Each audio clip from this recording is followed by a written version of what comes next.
You could have disagreements with employees, you could have disagreements with employers, but it always has to be with decency.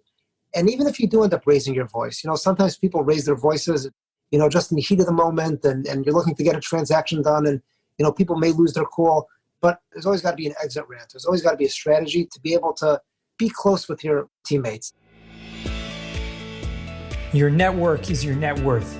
Come listen to some of the most successful people I know share invaluable knowledge, stories, and advice in real estate, business, and beyond. This is Weiss Advice. Whether you want to take your business or personal life to the next level, look no further. Welcome back to Weiss Advice. I'm your host, Yonah Weiss, and I have my boss here today as the guest, which means I'm actually in trouble because we're doing this during working hours. I'm actually immune to that trouble because he's with me today. Moshe Hildeshaim, Director of Operations at Madison SPECS, the number one cost segregation company in the country. How you doing, my friend? Yonah, I'm doing great, and thank you for having me on. Full disclosure, I've been asking Yonah for months to be able to get onto the Weiss Advice podcast. It was not easy to secure an invitation, and originally this was slated to go yesterday. Of course, I blew the invite, and Yonah was kind enough to make it up for me during work hours, and we asked to be able to spend time with Yonah and to have this conversation. It's always a pleasure to spend time with Yonah, and thank you for having me on board. My pleasure. So just a full disclosure, because you just made a full disclosure. I'm making a full disclosure. Moshe is the real cost seg king. I just put on the show, but he's the real cost seg king. I just stole his crown. So if we're going to get into a little cost segregation, a little bit, but I would love to learn more about Madison SPECS. Now, you, for the better part of the last decade, have been, running basically the director of operations. So running everything that has to do with the company, from operations to sales to, kind of spearheading everything. So tell us a little bit about the background, how you found Madison SPECS. You're a CPA, right? But how did you find Madison SPECS, and how did that get? That's a great question. And I haven't reminisced about this in a while. I finished school. I finished my accounting degree in 2007. In 2007, my first day, I went to work for a mid-sized accounting firm. They're not around anymore. They were bought out by KPMG, called Rothstein Cass. Great shop, great outfit. My first day on the job was October 15th, 2007. The significance of that is that, of course, October 15th is the tax deadline for individual income tax returns. I started on October 15th, and nobody wanted to look at me because everybody was busy pushing out work. And then October 16th is like the detox day in any accounting firm. There was really nothing to do until the end of the year. And once it came like February of 2008, that's when all the information started coming in for individual income tax returns. And that's when I first got my taste of tax prep work. And it was interesting work. It was high-level work. I was in a group called FOG, Family Office Group, and we serviced high net worth individuals. And it was a great run at Rothstein Cass. Unfortunately, it did not last too long. If you remember, in September of 2008, that was the Bear Stearns and Lehman Brothers. Yeah. The market came crashing down. I have memories of walking into the office on a Sunday morning. I believe that's when I'm going to say Lehman Brothers came crashing down. It was over the weekend, and I had parked my car in Port Authority bus terminal, Midtown Manhattan, and I was walking up to 55th to my office. And you couldn't get through the street. It was throngs of media cars with microphones, with video cameras, and the whole market had just collapsed. And Rothstein Cass, their specialty was in hedge funds, and there was a Wednesday in November. It was a massacre. They let probably about 250 people go. It was a LIFO, last in, first out, to use an accounting terminology. And I found myself out of a job. I was out from, I'm going to say, mid-November of 2008 until February of 2009. It wasn't an easy stretch. Jobs were scarce to come by. But I found a job in Lower Manhattan, BCRS Associates. We were a boutique tax practice. Again, high net worth individuals. And I was with them, I'm going to say, probably about 4 or 5 years. I don't remember exactly how long. Very, very high-level work. We serviced some of the most successful hedge fund owners and bankers in the country. And then it was getting difficult. I was commuting in from Lakewood to New York City. It became a challenging commute. Kids were starting to get older, and I was looking for a job, something more local. somebody introduced me to a company called Madison SPECS, a part of the Madison family of businesses, Madison Title, Madison Exchange, Madison Lease Program, and Madison Real Diligence, a small growing business in Lakewood, New Jersey. And I submitted my resume. And some of the work that I had done was we had very high net worth clients. And one client in particular, I remember who the client was, they were looking to purchase a new airplane. Now, it wasn't like a small plane. They flew a Gulfstream. She was a Goldman Sachs executive, and he is a oil and gas executive. And I remember at one point they were under audit, state audit. And we asked them where they live, and they said, well, we live on our Gulfstream. That's where we live. The question was, what's to do with the old plane? Should we sell it? Should we donate it? Or should we do a 1031 exchange? And I ran 3 scenarios for them as to what the liability would be. What would be the tax liability, tax savings?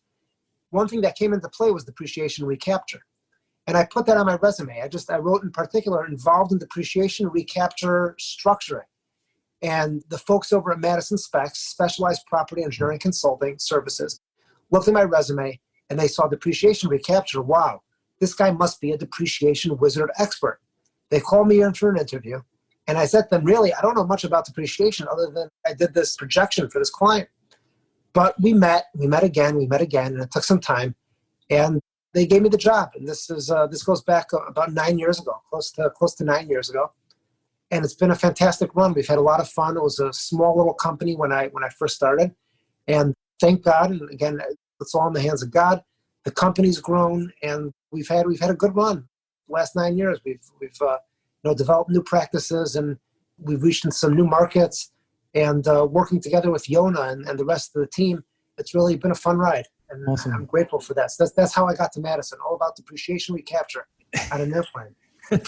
That's pretty awesome. Pretty cool story. So now Madison SPECS, obviously we've talked about this a lot on other podcasts. We do cost segregation. We're not going to get into the nitty gritty of the actual what cost segregation is. You can check that out somewhere else. But what's it like, and you run a company, right? You basically running operations. What's been your biggest challenge, in running that company, and especially during the last, few months with this crazy pandemic and the upheaval of the economy? So one thing I learned from Joe, and Joe's the principal of Madison, Joe Rosenbaum, and Joe's a fantastic person. He's a visionary, and Joe thinks out of the box. And I've learned a lot from Joe over the last 9 years. One thing I learned from Joe is delegation of responsibility. And when I look back at the company and where the company was 9 years ago, we were a small little outfit. We had 2 engineers on staff. We had, I'm going to say 4 or 5 employees. We had 1 salesman who was working out of his house. And slowly but surely, again, using the old adage that Rome wasn't built in a day, it took time, it took effort, it took a lot of energy. At one point, I knew the flight attendants on the United flight from Newark to Tel Aviv. I was doing so much traveling, working to build up the team. We went slow and steady. That was the that was the game plan. So first we built up the sales team, and then we needed more people on the operations side.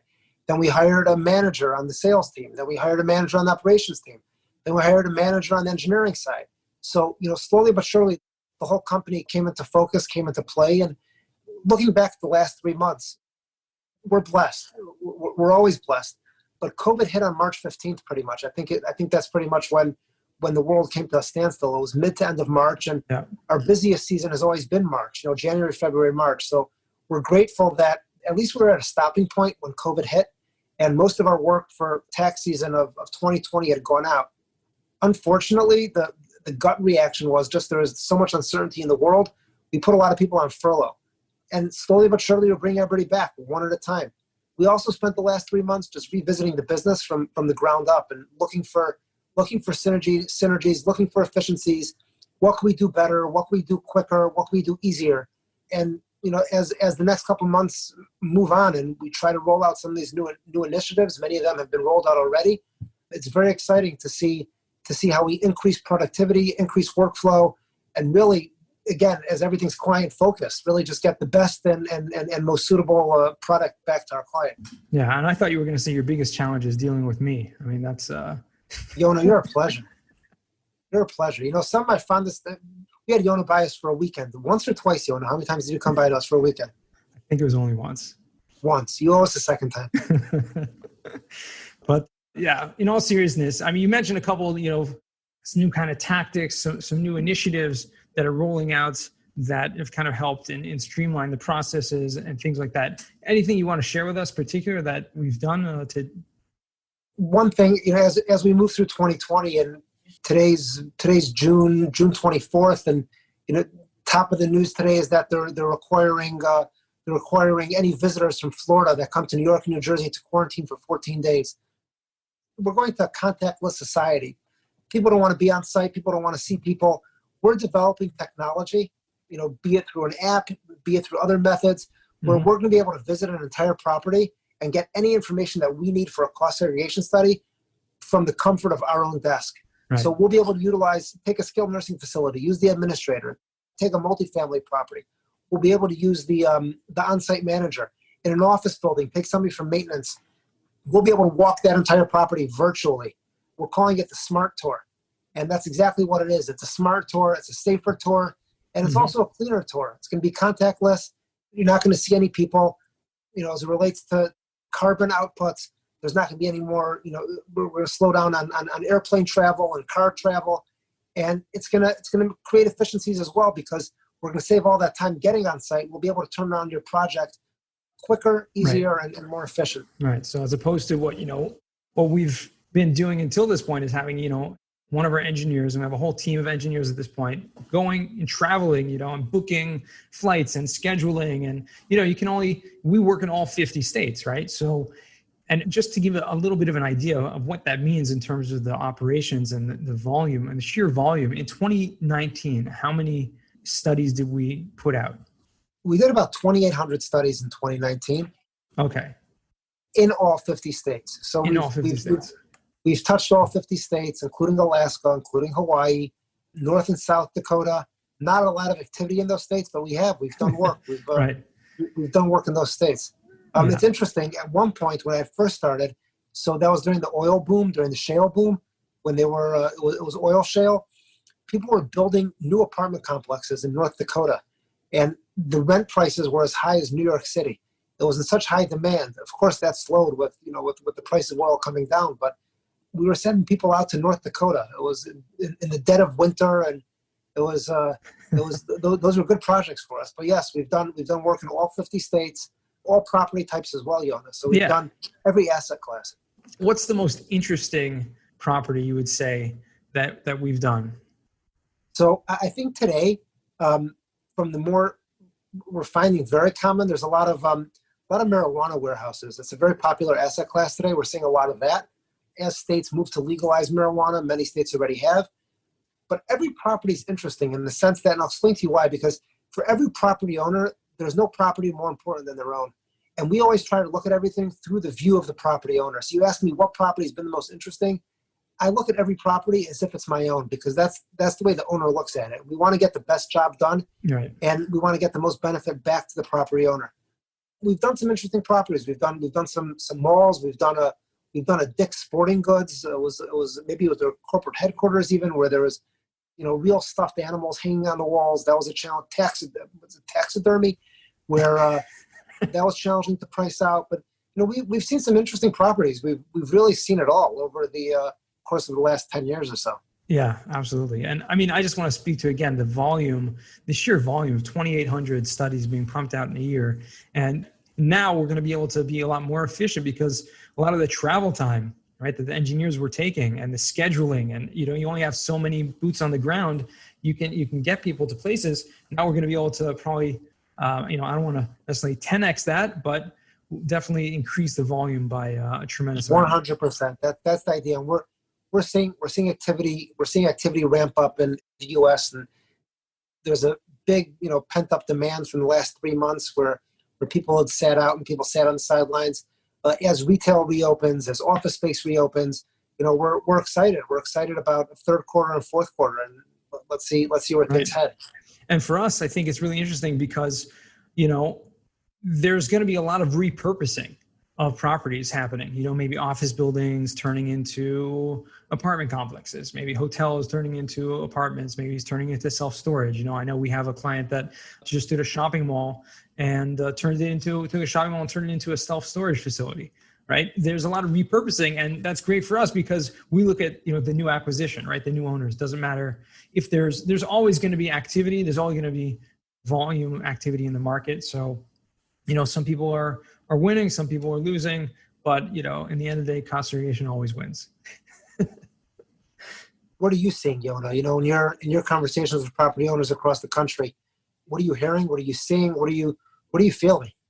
A lot of people are really waiting on the sidelines. So there's really two camps. There's the people that are just pushing and plowing forward and trying to, in their own words, I've heard one of my clients say, to set the bar, right? Just going out there, finding deals, pushing, trying to close deals, raising capital, and getting things done. And then you have a whole other group of people that are just sitting on the sidelines, hoping and waiting. There's going to be a lot of discounts, waiting for, those distressed properties to happen. Whether they will happen, whether they will not happen, we don't really know. I'm sure there will be some, there always is.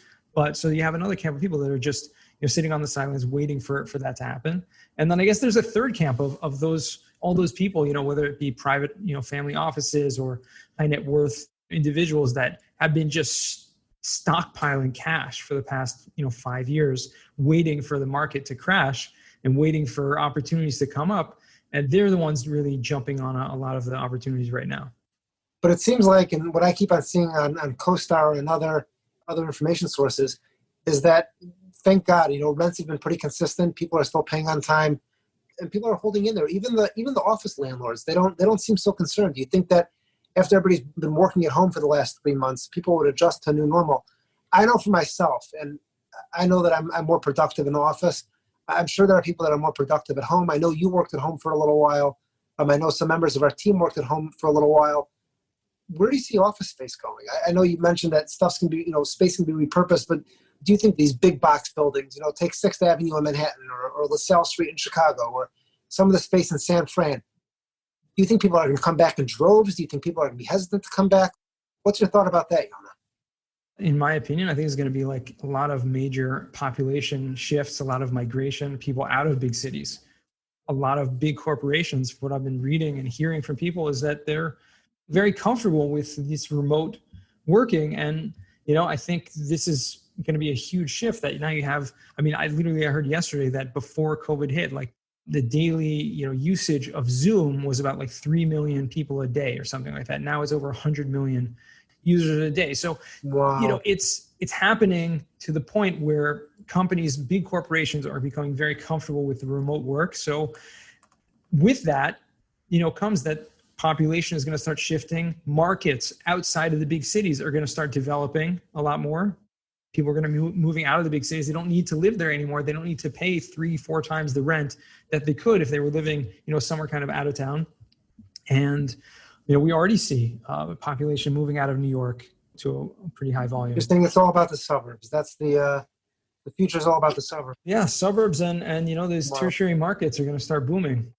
So whether or not these big box office buildings are going to find new tenants or they're just going to, be repurposed, who knows? But I definitely see a lot of... It's really a fascinating story. It's just going to keep on playing out. Mm-hmm. It's interesting to see where things are going to end, but it's certainly fascinating to watch this. Yeah. It's absolutely amazing. Hey, before we get to the final 4, I just want to tell you about Streamlined Podcasts. Okay. I could not have a podcast if I didn't work with Streamlined Podcasts. As simple as that. These guys are my go-to. They do all the editing of these audio pieces that you guys are hearing. And I really couldn't do anything without it. I literally tried to start a podcast for about a year, and it was just daunting to me to spend time writing show notes, to do the audio recording, editing, taking out the ums, the ahs, the spaces, everything. These guys make it sound so crisp, so clear at such an affordable rate. And for my listeners and my listeners only, you're gonna be thrilled. If you're ever thinking of starting a podcast or you have a podcast, check them out at streamlinedpodcasts.com. Set up a time to speak with them and use promo code WEISS, WEISS, and you can get 20% off your first month if you do end up signing up with them. I guarantee you it's going to be worth your while. So I want to jump right now into the final 4. Final 4? We're already up to the final 4? Wow. What else do you want to talk about? I'm enjoying my time with you, Yonah. I always enjoy my time with you, Moshe. What else? To ask me something. Come on. You tell me. How did you get into real estate services, Yonah? Oh man, you got to listen to one of the other podcasts I've been on. Moshe, go on. Okay. I'm gonna search it They ask me afterwards. that on every single podcast. Well, tell us your background. How'd you get into real estate? Got it. So we're just going to jump into the final four. You can take it slow. You can take it fast. You can take it long, short, whatever you want. First question for you. What's the worst job you ever had? So I had one job, and I just worked for difficult people. It wasn't easy. I worked for a manager, and the manager just was downright nasty. It's simple. But you could always make lemonade out of lemons. And what I learned from that job is how to never treat people. And you could have disagreements with employees. You could have disagreements with employers. But it always has to be with decency. Mm-hmm. And even if you do end up raising your voice, sometimes people raise their voices, just in the heat of the moment, and you're looking to get a transaction done, and, people may lose their cool. But there's always got to be an exit rant. There's always got to be a strategy to be able to be close with your teammates and be able to collaborate with your teammates. And I learned a lot. As difficult as it was and as challenging as it wasn't a great experience. But I pulled that out of that experience, that you just gotta be nice with everybody. You gotta be able to get along with everybody. And sometimes it doesn't work. Sometimes you have to let people go, and there's no need for nastiness in the workplace. Absolutely, 100%. And that's a great lesson to learn from that. What's a book you've read? And I know you're a big reader. You can't hide it from me. What's a book you've read that's given you a paradigm shift? I used to be a huge reader. I did. I used to be a huge reader. When I was younger, I had more time. Thank God, business keeps me busy. Family keeps me busy. Lately, I've been doing a lot of bike riding to keep my sanity through Corona. My 13-year-old son and I call my 13-year-old son Skipper. His name's Michael, but we call him Skipper because he's in charge of our routes and he's in charge of our destinations. We've been doing 17 miles, 25 miles, 30 miles. We're having a lot of fun on the bike. So I haven't been doing a lot of reading lately. I've always enjoyed a good biography. Believe it or not, give me a good biography, and I could read it from cover to cover. I was actually in the Judaica store this morning. I don't know if you're familiar with Daf Yomi. We learn one page of Talmud every single day. So we're turning now to Shabbos Volume 4. I'm pretty impressed with myself that I've been keeping up with the folio, with the one page every single day. So if you ask me a book that I'm reading, I'll tell you that it's the Talmud. And really, that's something that's fascinating. Every day a different story, every day a different topic. Yeah. And that's certainly a great book that I've been reading. Awesome. There's been a book going around the office about the Theranos and Elizabeth Holmes and her story. It was a startup, a Silicon Valley startup, probably about 10 years ago, 15 years ago, and it didn't end the way she imagined. But to read about her management style and the way she ran her company and the way she dealt with her employees, it's a great read. And here in the office, we all enjoyed it. I'd recommend you to read it, Yonah. Okay. We'll pass around. I squeezed in 2 books there. I'm sorry. No, that's awesome. The first one I love, and the second one, we'll check it out. So the third question is, what's a skill or talent you would like to learn? I would love to learn how to surf. Come on.